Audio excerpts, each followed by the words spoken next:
খুঁজেছি, কিন্তু কোথাও 12 বৎসরের কন্যার সন্ধান করতে পারলাম না।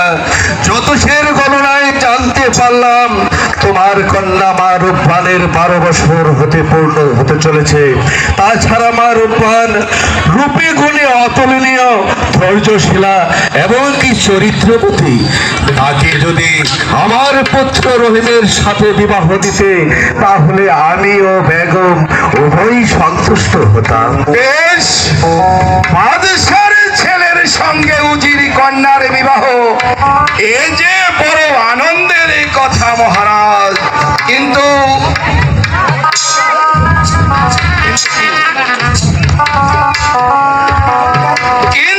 বিবাহ যে পুতুল খেলা নয়, খেললে খেললাম, না খেললে ভেঙে কুড়িয়ে ওই নদীর জলে ভাসিয়ে দিল। আপনার ছেলে 12 বছরের শিশু আর আমার কন্যা 12 বছরের যুবতী। আপনি ভাবলেন কি করে আপনার ওই 12 দিনের শিশুর সঙ্গে আমার 12 বছরের কন্যাকে তুলে দেব? এটা কিছুতেই সম্ভব না। ভাই অজিত, যদি মা রূপবানকে রহিমের হাতে তুলে দাও, রাজ্য কেন 100টি রাজ্য ধ্বংস হয়ে গেল, আমি পিতা হয়ে পারবো না আমার ওই 12 বছরের কন্যাকে 12 দিনের পুতুলের হাতে তুলে দিতে। আমার বৃথা অনুরোধ করবেন না, যাব না। শোনো অজিত, রহিমের সঙ্গে যদি রূপবানের বিবাহ হয়, তাহলে তার বিনিময় আমার এই বিশাল রাজত্ব লিখে দিতেও আমি প্রস্তুত আছি। রাজ্যের বিনিময়ে হলেও মা রূপবানকে রহিমের হাতে তুলে দাও ভাই। না, যাব না। এরকম একটি রাজ্য কেন, 1000 রাজ্য যদি লিখে দেন, তবু আমি পিতা হয়ে পারবো না আমি আমার ওই মাতৃহীনা মাকে আপনার 12 দিনের শিশুর সঙ্গে তুলে দিতে। ভাই অজিত, আমি বাদশার নন্দন, তবু তোমায় করি অনুরোধ, আমার কথা রাখো।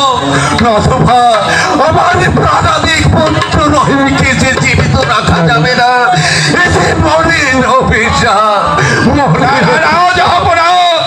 এমনই বৃথা অনুরোধ করবেন না, যাব না। আমি যে আপনার অনুরোধই রক্ষা করতে পারছি না, যাব না। আমাকে ক্ষমা মার্জিত চোখে দেখবে। শোনো অজিত, আমার কথায় রাজি না হলে আমি তোমায় কি করতে পারি? হ্যাঁ, সে কথা আমি ভালো করেই জানি।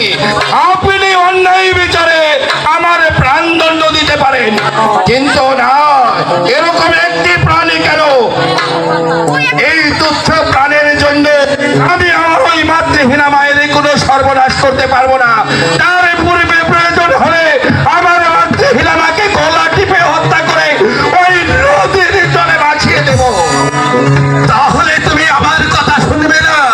না, আমি তা কিছুতেই শুনবো না। এই কে আছিস? বন্দী কর এই মূর্খ। বন্দী কর।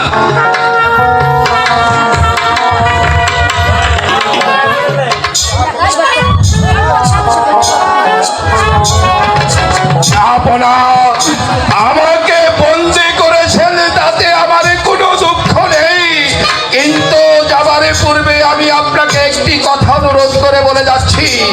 আমার অবর্তমানে আমার ওই মাতৃহীনা মাকে যেন ছিনিয়ে নেওয়া না হয়। অন্যায় বিচারের মালিক আমি, তুমি এই নিয়ে যান। শুধু বন্ধ রইল।